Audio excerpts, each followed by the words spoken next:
The Last of Us Season 2 Episode 2 just reminded me why The Last of Us Part 2 is one of the worst fucking games I've ever played in my life. I'm not the type of individual to say that I hate something, but I genuinely think it's safe for me to say that I fucking despise this game. Because The Last of Us Part 1 is still my favorite video game ever made, and I think that it's definitely something that everyone should play at least once. However, Part 2 literally spits in the legacy of the first game and tries to make it seem like everything that the first game stands for was meaningless. But you've already heard thousands of people say that already, so let me just focus on this episode and why this shit is trash. Because I'm not gonna lie to you, this episode for the most part was pretty peak in terms of the actual action sequences and the acting itself. Honestly, I prefer this over the video game adaptation of The Last of Us Part 2, and this season has actually been causing the events of the game to grow on me a bit. However, that does not make them narratively well written, or does it change the fact that this story is absolute garbage. But I will say that I do respect how they did Abby and her friends in the HBO series, especially because of the fact that before Abby does the horrible thing she does to Joel, in the TV show version she actually does let him know why she's doing it beforehand while she's doing her monologue villain speech, and that is not something that happens in the game. So in the game, Joel pretty much dies without ever even realizing what is happening for. So I do like this addition to the show because at least Joel gets to understand that this is divine retribution for his actions from the first game. However, I still don't really enjoy the way they play out, especially because of the fact that Joel literally saves Abby's life right before this happened. And he even mentions this to her in the show, but she doesn't acknowledge, which to me is just more proof that this moment is incredibly shitty writing, regardless of how you try to spin it. Also, I want to say there's a lot of people who are apparently complaining about the actor that is portraying Abby and her physical appearance because she does not have the physical build of Abby from the game. I honestly say that I don't think that it's ever okay to make fun of the appearance of an actor because these are people who have a job at the end of the day, which means they're just making money and we should leave them alone. However, I do understand that Abby's physique is literally a part of her character because it represents the fact that she has been training like Batman for years ever since Joel traumatized her. So I do feel sort of 50-50 about that argument. I mean, let me know how you feel about that in the comments below. I personally think that she did a wonderful job portraying Abby and definitely did a great job with acting out the character regardless of how big her muscles are. Plus, I feel like we have to understand that that is just another point going to the fact that Naughty Dog is just pandering to certain demographics with their games to the point of doing things that are not even considered realistic anymore, like making Abby built like literally Bruce Wayne. Not saying that women can't be bodybuilders because we all obviously know that it's not true, but have the caricature and the physical build that Abby has definitely wouldn't be realistic to pull off in real life without roiding up at least. I will say that I do really wish that the show decided to take more liberties from the game, especially since they've already been doing that already with all the race swaps that people complain about, which I personally have enjoyed, but I definitely feel like they should have just committed to it and given us more filler episodes with Joel and Ellie before this happened. Because honestly, the only reason all of us were waiting for the sequel to The Last of Us Part 1 in the first place was so we could have filler moments between Ellie and Joel. And I feel like a lot of us expected this game just to be a rendition of the first one in a new setting with a better plot and a new villain, of course, but ultimately the same vibe of Joel and Ellie traveling across the country together. I definitely would have enjoyed to see more content like that as well. Don't really understand why it's gone in such a depressing direction, but I cannot lie, it is very tragically beautiful. I definitely understand that Neil Druckmann thinks that he's some type of poetic Shakespearean type writer. He wanted to create a tragedy with the characters in the Last of Us universe,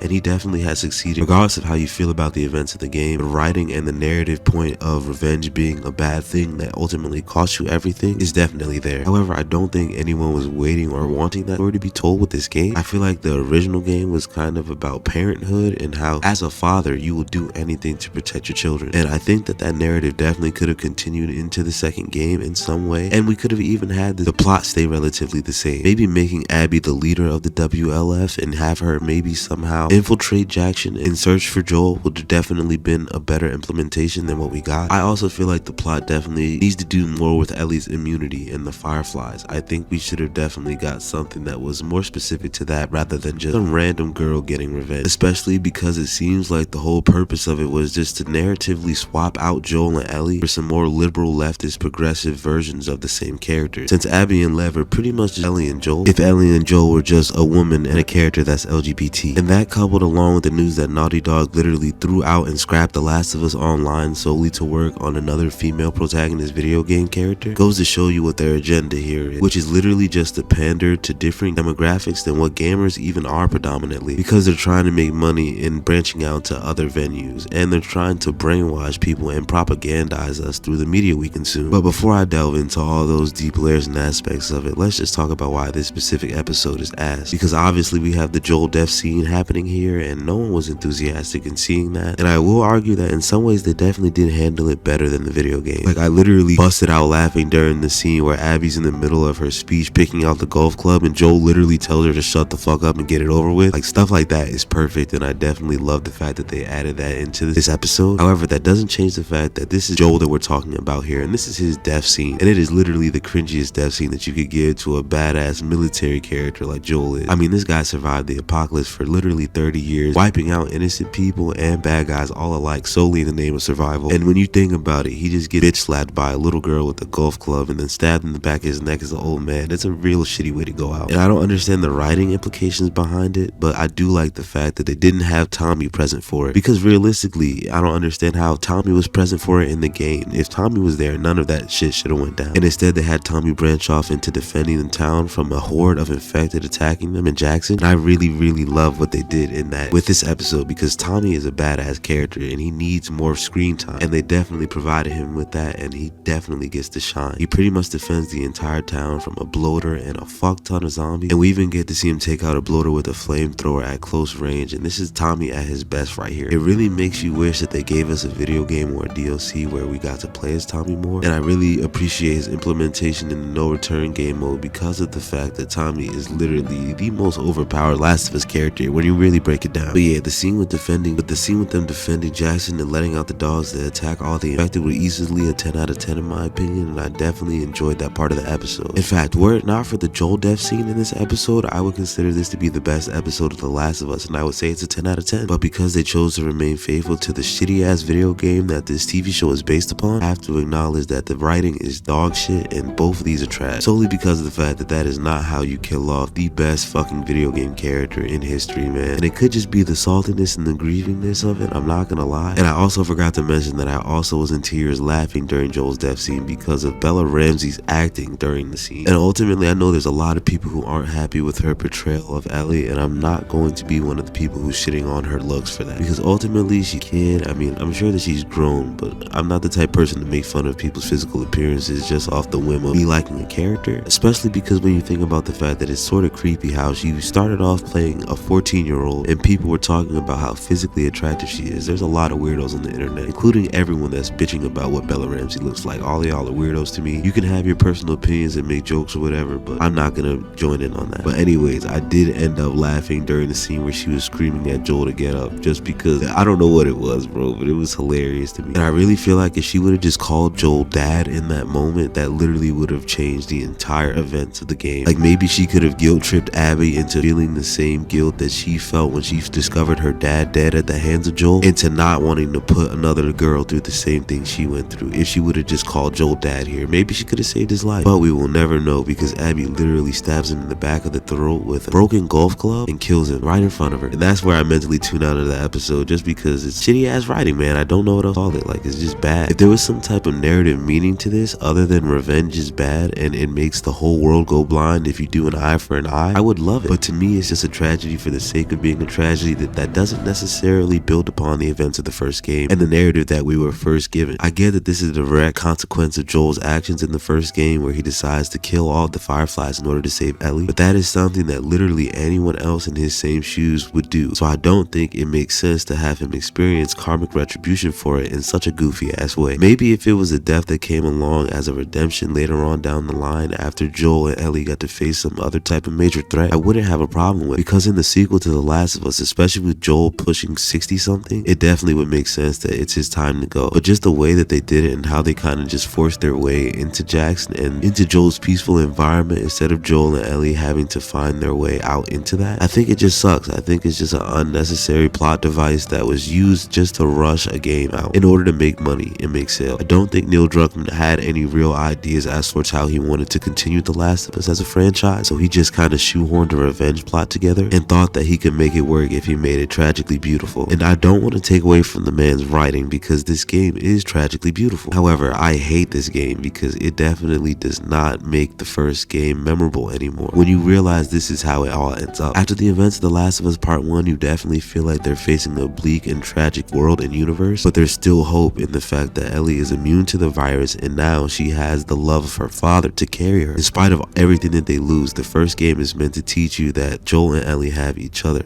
and that it's supposed to represent family and what the meaning of survival is in such a toxic and fucked up apocalyptic environment. But the second game is just about grief, and I don't understand what the purpose of that is. I guess it's just meant to embody the mind state of where the writers were in the time that this came out, but I personally wouldn't release something like this to share with the world. And after watching this happen in live action, I definitely feel like the Last of Us franchise needs a complete reboot, to where instead of just remastering the first and second games a million different times, we just completely reboot the franchise, maybe do one more remaster of part 1, and then release a new game called The Last of Us 2 that is a completely separate timeline from the events of The Last of Us Part 2, where we actually get to experience what we wanted, a game that actually shows us an adventure between Ellie and Joel. I think a lot of people would eat that up, and it could definitely save the franchise. It might even open up the doors for The Last of Us Part 3 again later on, since Neil Druckmann has apparently said that we shouldn't even count on The Last of Us Part 3 happening anymore just because of the adverse reactions to the second one, which wouldn't have happened if he would have actually taken the time to write a not shitty game. But regardless, rebooting the franchise I think definitely is the best course of action after seeing Joel's death in live action, because when I tell you that the viewership is probably going to fall off after this if it wasn't already astronomically nosediving, I'm pretty sure me and every other content creator on planet Earth are going to be the only ones watching this series from now on, because this shit is ass. And it reminds me of why I hate The Last of Us Part 2 as a video game so much. And don't get me wrong, I literally have hundreds of hours playing it, and I know like this game sometimes. The Last of Us is, like I said, my favorite game ever, but the story in this game literally is so painful unnecessarily and so traumatizing to me that this game just leaves a disdainful taste in my mouth, to the point that even though I would literally have 10 to 12 hour play sessions on it sometimes, and pretty much every time I close app on the game I say this game is trash, because it's so grimdark and so unnecessarily violent while also trying to make you feel bad for being violent simultaneously, to the point that every NPC will call out the name of the ones that you kill, because the developers are trying to remind you that ultimately every enemy that you're killing in this game is just a normal person just like you. And while that's supposed to seem like a nuanced and deep narrative meaning and perspective, I don't give a fuck about any of that when I'm just trying to play a shooting zombie apocalypse game. I'm not saying that you can't make the characters feel guilt for their actions. I'd actually think that having the concept of a nemesis system would ultimately make something like that very entertaining. When you look at games like Shadow of War, the nemesis system they have in them, the enemies remember them based upon your actions and how you treat them. It's also similar to the karma system in Red Dead Redemption 2. I definitely believe that concepts like that are possible to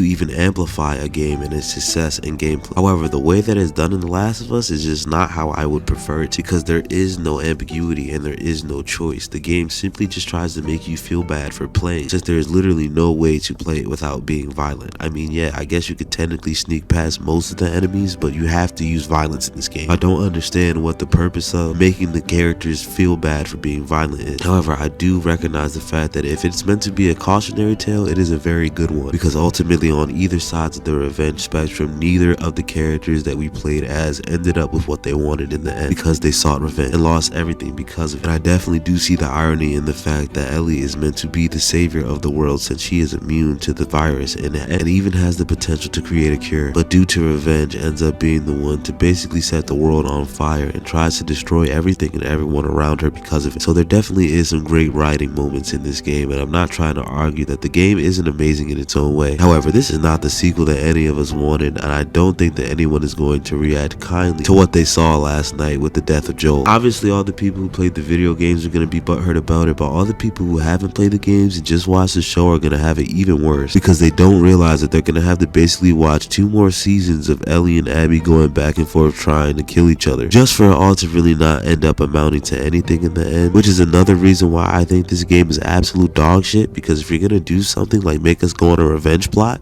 you should at least let us get it, or at least give the character the choice of whether or not they want to choose revenge, which is something that literally any other game developer besides Naughty Dog would do. And the only reason Naughty Dog doesn't let it happen is because they're so pretentious they believe that what they say is God. And speaking of God, another reason that I think this game is absolute dog shit is how it's blasphemous to Christianity, with the enemy group the Seraphites, and how they try to make them seem like these batshit crazy individuals who don't like gay people because of the Lev storyline. And you obviously know that this is meant to be a reference to real life Christians, which is another reason why I say this game is propaganda garbage, because nobody cares about that when we literally just bought this game so we could play as Ellie and Joel killing zombies and people together. Like, the first game is literally a R-rated Disney film road trip movie, and the second one is just blood and guts and grimdark BS for no reason whatsoever. Because why is Joel being punished as a man that wants the best for his child, especially as someone that we literally know has already lost a child? Joel's first daughter literally dies in his arms in the first 14 minutes of the first game, and yet we're supposed to feel like he's a bad guy or he's a villain because he wanted to protect protected second. Ultimately, I understand that karma is real, and if you're gonna do certain things, eventually at some point in the timeline it will come back to bite you. But this is not the way that you get rid of one of the most dope video game characters that ever existed, that literally only did the thing that we're getting mad at him for so he could save his daughter. If he had just simply murdered all the fireflies in the hospital just because he was a piece of shit asshole, it would be a different story. But he was saving his daughter's life after not wanting to experience that trauma for a second time. There's nothing wrong with what Joel did, and he did not deserve to die like that. So this writing is absolute dog ass. I don't like the fact that they readapted it in the television series, and it immediately docks like 1,000 points from this show for me. So yeah, this episode was a solid 2 out of 10. Forgive me for ever trying to say that this was gonna be good. Since I know that they're adapting The Last of Us Part 2 1-to-1 from the video games, I'm definitely still gonna watch it, but I'm gonna tell you, every video is gonna be me hating on this shit now. Until they reboot the Last of Us franchise, I am going to be the #1 Last of Us hater, and that's just what's gonna have to be. Long live my nigga Joel. Let me know how y'all feel about the chopped of us in the comment section. Leave a like on the video. Definitely subscribe to the channel with notifications on so you get notified the next time I upload a video. And make sure you guys join the Discord. The link will be in the description. Thank you for watching. I love and appreciate you all. Sun God signing off. I come in clutch like a genie. Don't talk unless you need me. You talk too much, you need it. All of my bitches look like models. She in love with me. When we link, it's